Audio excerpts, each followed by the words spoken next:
Nous allons lire dans le livre de Genèse, chapitre 8, les versets 20, je lis au nom du Seigneur. La Bible dit, Noé bâtit un autel à l'Éternel. Il prit de toutes bêtes pires et de toutes bêtes des oiseaux pires. Il offre des holocaustes sur l'autel. L'Éternel sentit une odeur agréable. Et l'Éternel dit en son cœur, je ne maudirai plus la terre à cause de l'homme, parce que les pensées du cœur de l'homme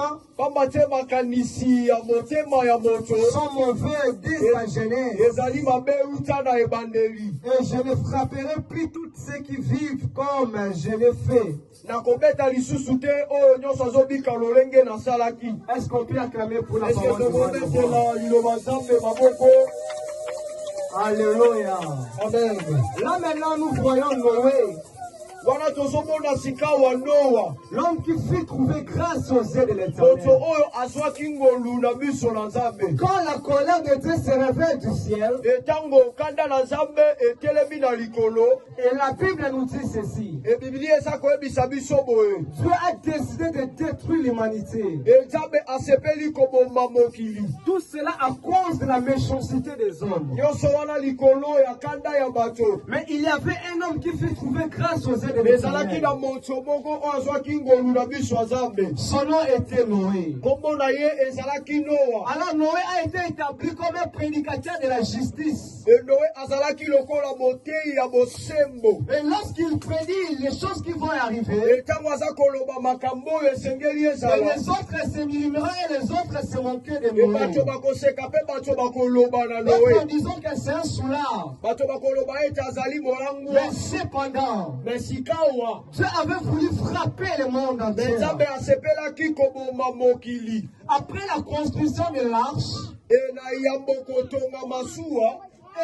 Noé est entré dans l'arche avec ses enfants et ses femmes.